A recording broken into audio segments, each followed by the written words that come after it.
NEET வினாத்தாள் கசிவு விவகாரத்தில் கரப்பான் ஜனதா கட்சிக்கு ஆதரவாக 26 நாட்களாக மேற்கொண்டு வந்த உண்ணாவிரத போராட்டத்தை சோனம் வாங்சுக் முடித்துக் கொண்டார்.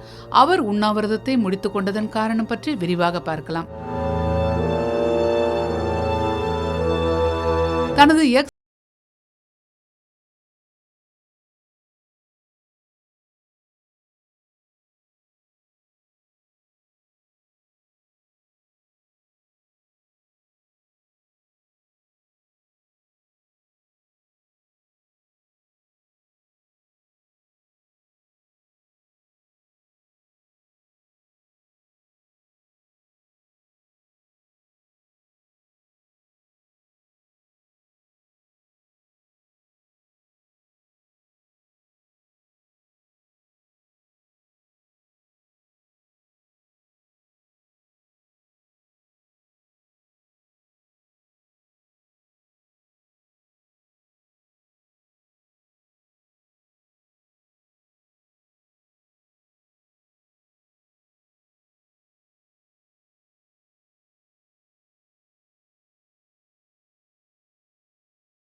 கல்வி சீர்திருத்தங்கள் குறித்து நாடாளுமன்றத்தில் விவாதித்து முடிவெடுக்கப்படும் என்று அரசு ஏற்கனவே கூறியுள்ளதாகவும் அவர் தெரிவித்தார். இந்நிலையில் பிரதமர் நரேந்திர மோடி இரவில் ஒரு வீடியோ பதிவை வெளியிட்டார்.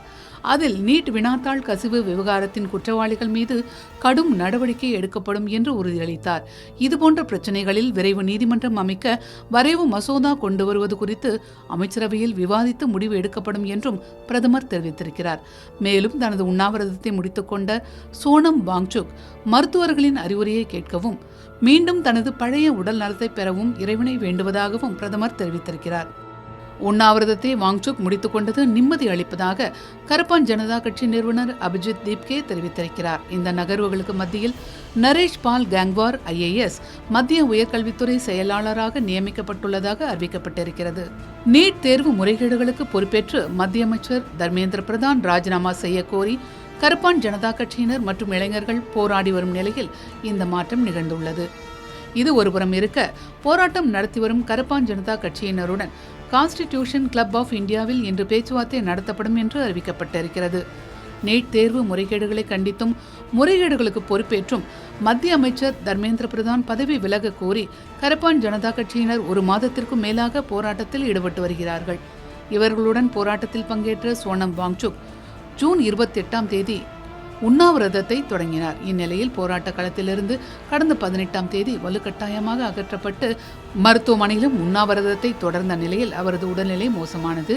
11 கிலோ அளவுக்கு அவர் உடல் எடை குறைந்தார். இந்நிலையில்தான் நீண்ட பேச்சுவார்த்தைகளுக்கு பிறகு சோனம் வாங்சுக் தனது உண்ணாவிரதத்தை முடித்துக் கொண்டிருக்கிறார். சோனம் வாங்சுக் போராடுவது இது முதல் முறை அல்ல.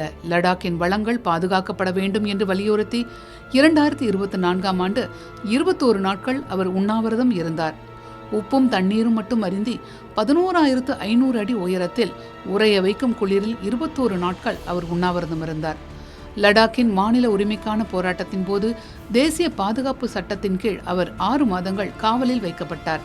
கொசஸ்கி பசப்புகழ் என நண்பன் படத்தில் விஜய் நடித்த கதாபாத்திரத்தின் ரியல் இன்ஸ்பிரேஷன் தான் சோனம் வாங்சுக் என்பது குறிப்பிடத்தக்கது.